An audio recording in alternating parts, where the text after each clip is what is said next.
Hi, and welcome to another episode of Starship Gaming, and today we are going to take a look at the top 5 PS1, that is Sony PlayStation or Sony PlayStation 1, games that no one ever talks about anymore.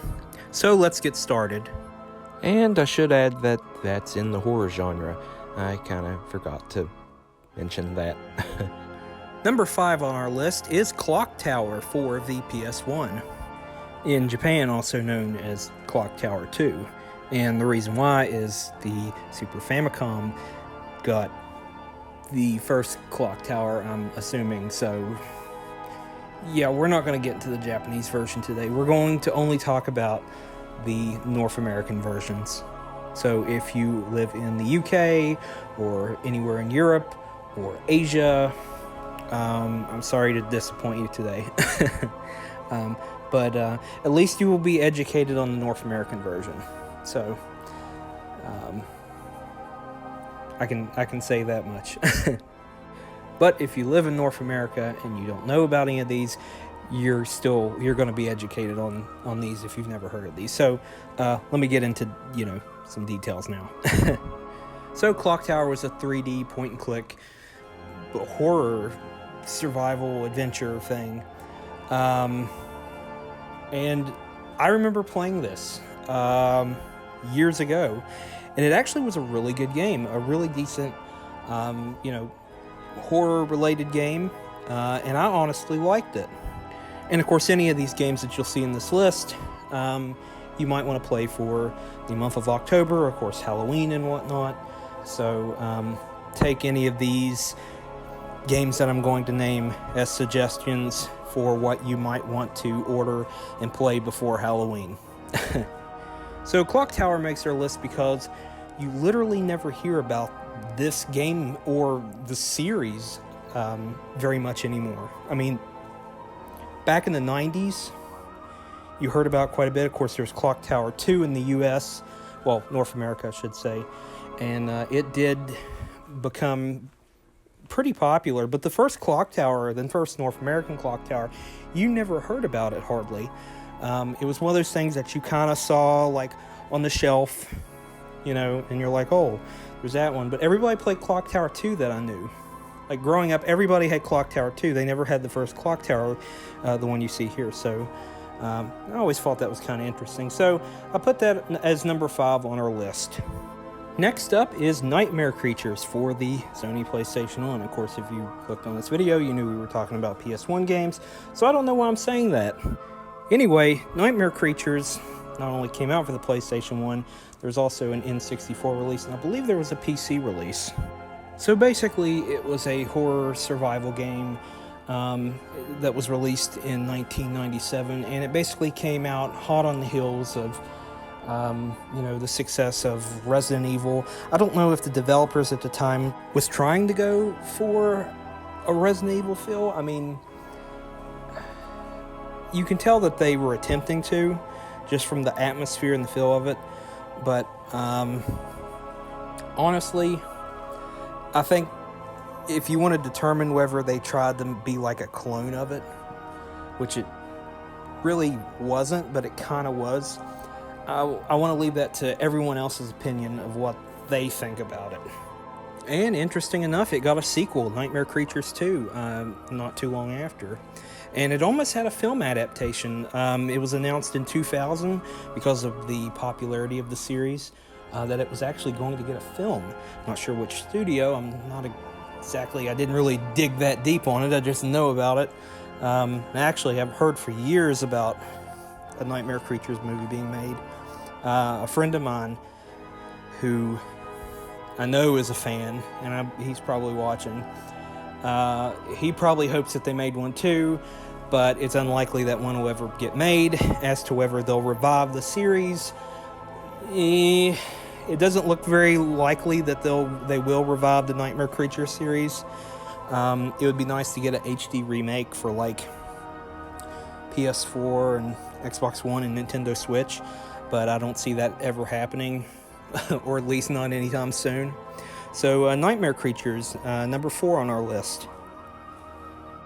Number 3 on our list is Overblood.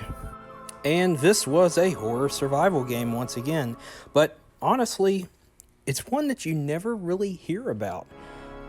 It's just it's one of those games that just fell deep into obscurity after the PS1 era, you know. I actually didn't know about it for years. First time I ever heard about it was around 2009 when a friend of mine, I was in high school, and he's like, dude, look what I got at a yard sale for $1. And it was a copy of Overblood. He's like, you want to take it home and play it? I'm like, okay. So I took it home, played it. Years later, I ended up finding a loose disc copy of it, and I played it once again. And it's not a bad game, but it's just completely forgotten about. Like, everyone forgot about it. I think even Electronic Arts has forgotten about it. It did get a sequel, though, and eventually had a release on the PlayStation Network store. I guess that's what you call it. I don't use the PlayStation Network store, whatever, that often. I think I've only used it maybe 5 times ever in my life for anything. And that's since at least 2008. But after the 90s were done and over with, the series just kind of faded away into obscurity, and honestly, like I said, everyone forgot about it. I mean, and I never even heard of it until my friend told me about it, so that says something. Of course, it's not a bad game. I mean, it is a sci-fi game, it is horror related, but it's not a bad game. I'd say that it's one of those games that you want to try at least once in your life. You want to at least beat it, and then play the sequel. And if you like, and you don't have to play it ever again. You don't have to touch it ever again if you don't want to, but at least give it a try. That's my advice to you. So Overblood, number 3 on our list. Now, number 2 on our list is kind of a weird one, but honestly, I love this game for the concept. The XFiles for PlayStation 1. It's a point-and-click adventure.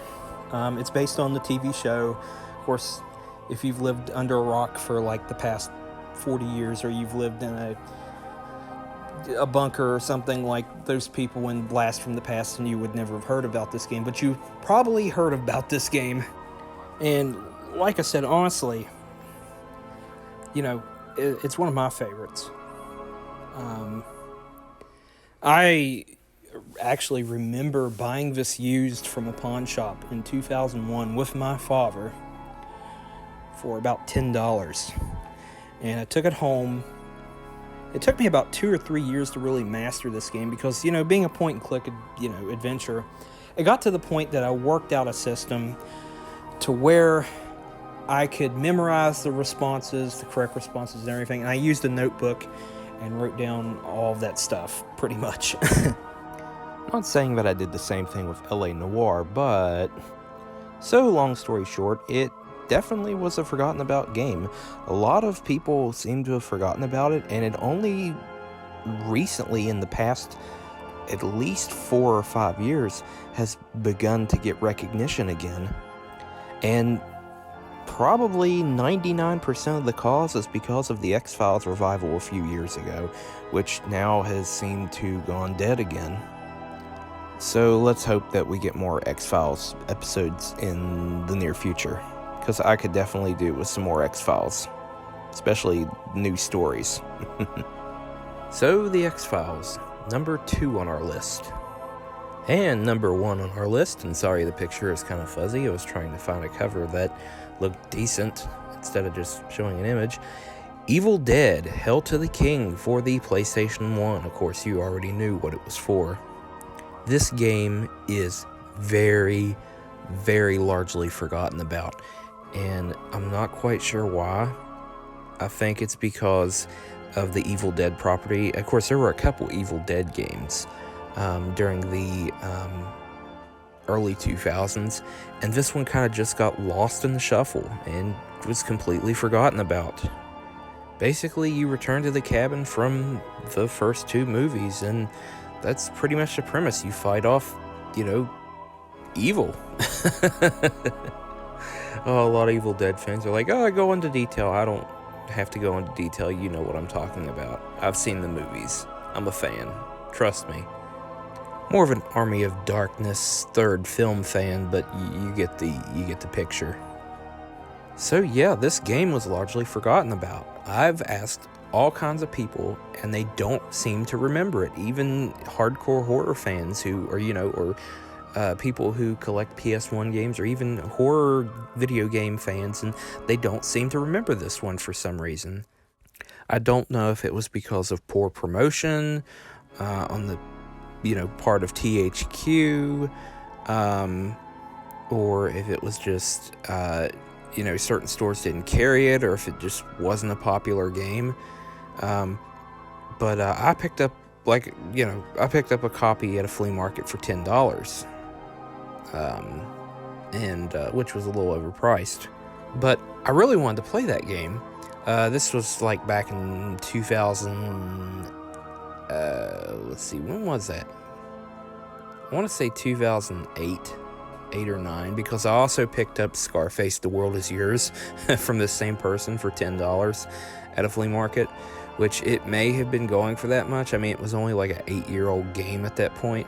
But I just really wanted the game, so I was willing to pay the price. I think I bought another game. I forget what the third one was, but I ended up getting a few from this vendor, and, eventually they folded. I mean, they had a small little video game thing going on, but they were way overpriced, and I could see why they kind of folded and no longer sold video games like a year after this.